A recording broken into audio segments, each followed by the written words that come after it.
இப்ப சேலத்தோட அடுத்த சிறப்பை பார்க்க போயிட்டு இருக்கோம். அதுதான் மேட்டூர் டேம். இந்தியாவின் ஆக பழமையான அணைக்கட்டுகள்ல இதுவும் ஒண்ணு. இந்த மேட்டூர் அணைக்கட்டுக்குள்ளதான் ஸ்டான்லி நீர்த்தேக்கம் அமைஞ்சிருக்கு. நான் மேட்டூர் டேம் பத்தி ஃபீல் பண்ணி இன்ஃபர்மேஷன் சொல்லிட்டு இருக்கேன். ஆனா நம்ம வண்டி ஏன் பூலாம்பட்டி டிஸ்ட்ரிக்ட் ஓரமா ஒதுங்குது? என்ன பிரமாதமா இருக்கு. இதுதான் இந்த இடத்துல வந்து அப்படியே படம் எடுக்கணும்னு இங்க வந்த உடனே ஆசை வருது. ஆனா ஏற்கனவே நிறைய பேர் படம் எடுத்துட்டாங்க. நம்ம பாக்கியராஜோட பவுனு தான் இந்த இடத்துல தான் எடுத்தாருதா. இந்த மிலிட்ரிக்கு அப்படியே போகும்போது திருப்பி வர இடம்லாம் இதான் எடுத்தாங்க. அப்புறம் இந்த விஜயோட படம் நினைத்தேன் வந்தாய் பொண்ணு பார்க்க போற அந்த சீன் நினைப்பு இருக்கா, அதெல்லாம் இங்கதான் எடுத்திருக்காங்க. இதாங்க காவிரி ஆறு. இது வந்து இன்றைய எபிசோட், அது வந்து நாளைக்கு எபிசோட் இல்லையா.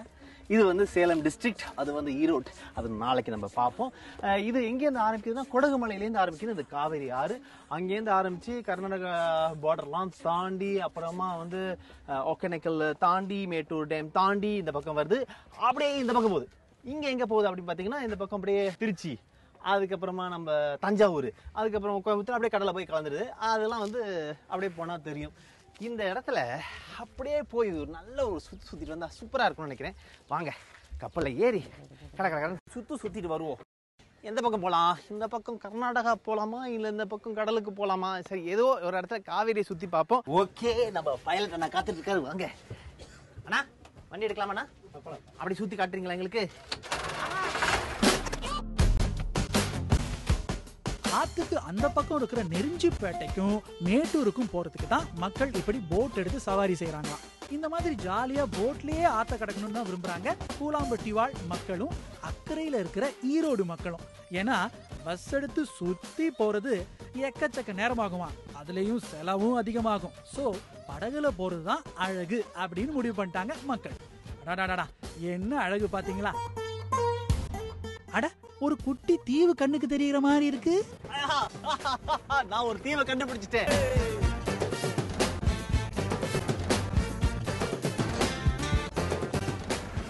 உங்களை நான் அன்புடன் வரவேற்கிறேன்.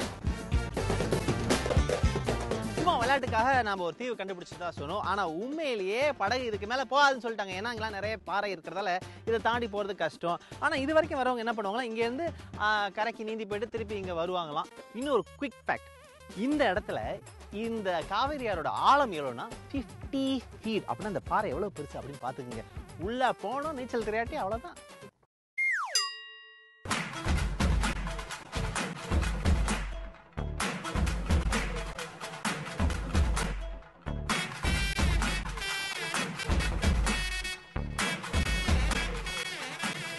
ஐயா, என்ன அழகான லொகேஷன். இங்க வந்தா யாருக்கு வேணாலும் படம் பண்ணணும் கட்டாயமா ஆசை வரும். சரி, நம்ம எங்க இருக்கோம் அப்படிங்கிறத அவங்கள்ட்ட சொல்லவே இல்லை இல்லையா. இதுதான் பூலாம்பட்டி. இது வந்து சேலம்ல இருந்து 40 கிலோமீட்டர் தள்ளி வந்தா இருக்கிற ஊரு. அடுத்து நம்ம இன்னும் ஒரு 19 கிலோமீட்டர் போகணும். சரி, வாங்க போகலாம்.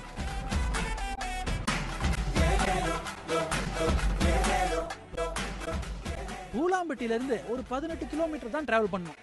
இதோ வந்துருச்சு பாருங்க மேட்டூர் டேம். சேலமுடைய பாரம்பரிய சிறப்புகள்ல ரொம்ப திடமா நிக்கிறது அந்த மேட்டூர் அணை தான். சேலம் மாவட்டத்துல மேட்டூர்ல அமைக்கப்பட்டிருக்கு. இந்த அணை வந்து காவிரி ஆத்துக்கு நடுவே அமைச்சிருக்காங்க. இது வந்து நிறைய மழை வந்து வெள்ளம் வந்து நம்மளுடைய ஊர் மக்களுக்கு நிறைய பிரச்சனை வராம இருக்கணும் அப்படிங்கிறதுக்காக அணை கட்டியிருக்காங்க. இது 1925ல கட்ட ஆரம்பிச்சு 9 வருஷம் கட்டியிருக்காங்க. அவ்வளவு வருஷம் என்ன கட்டினாங்க அப்படின்னு பாக்குறீங்களா? பாருங்க, உங்களுக்கே புரியும். முழுக்க முழுக்க பிரிட்டிஷ் வெள்ளையர்களால காவிரி ஆறு மேலேயே பிளான் பண்ணி கட்டப்பட்டிருக்கு இந்த மேட்டூர் அணை. இதுல இருக்கிற தண்ணி தான் இன்னைக்கு வரைக்கும் தமிழ்நாட்டோட பல முக்கிய நகரங்களுக்கு, விவசாயத்துக்கும் மற்ற பல உபயோகங்களுக்கும் போயிட்டு இருக்கு. பட் இந்த மேட்டூர் அணையோட அவசியம் அவ்வளவுதானா? எதுக்கு அவசியம் இல்லாம இது நின்றுட்டு இருக்கு அப்படின்னு யோசிக்கலாம். 3 அவசியம் சொல்றேன் கேளுங்க. ஃபர்ஸ்ட்லி, ஹைட்ரோ எலக்ட்ரிசிட்டி ஜெனரேட் ஆகுது. இங்க வந்து கரண்ட் கிரியேட் பண்றாங்க. 2வது, இங்கேருந்து போற தண்ணி விவசாயத்துக்கு பயன்படுது. 3வதா, சேலம் டிஸ்ட்ரிக்ட்கே இந்த ரெசர்வாயர்ல இருந்து தான் தண்ணி போகுது. இந்த பாலத்தை கட்டுறதுக்கு எடுக்கப்பட்ட நேரம் 9 வருஷம். ஆனா வேலை அதுக்கு முன்னாடியே ஆரம்பிச்சிச்சு. எந்த இடத்துல இந்த பாலத்தை கட்டலாம் அப்படின்னு 90 வருஷங்களை ஆராய்ச்சி பண்ணியிருக்காங்க. பக்கத்துல மலை இருக்கணும், ஒரு பக்கத்துல பெரிய அணை, ஒரு பக்கத்துல இந்த 16 கண் பாலம். பாருங்களேன், 16 தடுப்பு இருக்கு. கேமராமேன் கவனிச்சிட்டீங்களா? எல்லாத்தையும் கவனமா காமிச்சிட்டீங்களா? இந்த 16 கதவுகளையும் வருஷத்துல 2 இல்ல 3 தடவை தான் திறந்து விடுவாங்களாம்.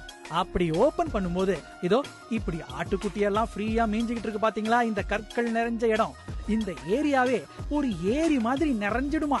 இப்படி இந்த மேட்டூர் டேமை பத்தி இன்னொரு சுவாரஸ்யமான விஷயம் தெரிஞ்சுக்கங்க. இந்த அணைய ஒரு காவல் தெய்வம் பாதுகாத்துக்கிட்டு வராராம். இதோ இந்த சிலையத்தான் இந்த மேட்டூர் ஊர் மக்கள் காவல் தெய்வமா வணங்கிக்கிட்டு வராங்க. இந்த சிலை சில ராத்திரி நேரங்கள்ல திடீர்னு உயிர் வந்து எழுந்து நடக்கிறதா ஊருக்குள்ள பரபரப்பா பேசிக்கிறாங்க. சேலம் ஜில்லாவுல இன்னொரு தெய்வம் சூரக்காத்தா வலம் வந்துகிட்டு இருக்காரா இந்த கோயில்ல. சேலமோட சிறப்புகள் வேற என்ன அப்படின்னு ஊர் மக்களை கேட்கும்போது அவங்க சொன்ன விஷயம், கைலாச நாகர் கோயில் கட்டாயம் நீங்க போய் பார்க்கணும் அப்படின்னாங்க. இங்க இருக்குன்னு கேட்டா தாராமங்கலம் அப்படிங்கிற ஊர்ல இருக்கு, 24 கிலோமீட்டர் தள்ளி இருக்கு அப்படின்னாங்க. உடனே கிளம்பி வந்தாச்சு. இந்த ஊருடைய இந்த இடத்தோடைய இந்த கோயிலுடைய சிறப்புகள் நிறைய விஷயங்கள் நம்ம கேட்டு தெரிஞ்சுக்கலாம் இருக்கும். அதுக்கு முன்னாடி கோயில் சுத்தி பார்க்கலாமா? சுத்தலாம். அப்படி இல்லைன்னா என் பின்னாடியே வாங்க, நம்ம சுத்தி பார்ப்போம். சரியா? வாங்க வாங்க வாங்க. இந்த கோவில் 10ஆம் நூற்றாண்டுல இருந்தே இருக்கிறதா குறிப்புகள் சொல்லுது.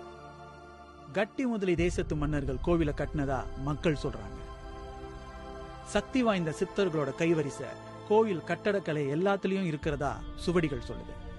இந்த கோயிலுக்கு அடியில இன்னும் பல மண்டபங்களும் பொக்கிஷங்களும் புதைஞ்சு கிடக்கிறதா ஆராய்ச்சியாளர்கள் சொல்றாங்க. இந்த மாதிரி நிறைய விசேஷங்கள் இந்த கோவிலுக்குள்ள அடங்கி இருந்தாலும் ஒரு விஷயம் எங்களை வியக்க வச்சுச்சு. வருஷா வருஷம் சரியா பிப்ரவரி 21ஆம் தேதியில ஒரு அதிசயம் நடக்குமா. அந்த நாள் சூரியன் மறையும் போது அதோட கதிர்கள் எப்படியோ கரெக்டா இந்த கோவிலோட சன்னிதானத்துல வீட்டு இருக்கிற சிவலிங்கத்தை தொடுமா. அப்ப பார்க்கும்போது அந்த சிலையை ஜொலிக்கிற மாதிரி இருக்குமா. இந்த ஒரு நாள் அதிசயம் எப்படி சாத்தியமாகுதுன்னு தெரியல. ஆனா சில விஷயங்களை ஓவரா ஆராயறதை விட அனுபவிச்சுட்டு ரசிச்சுட்டு போய்கிட்டே இருக்கணும்.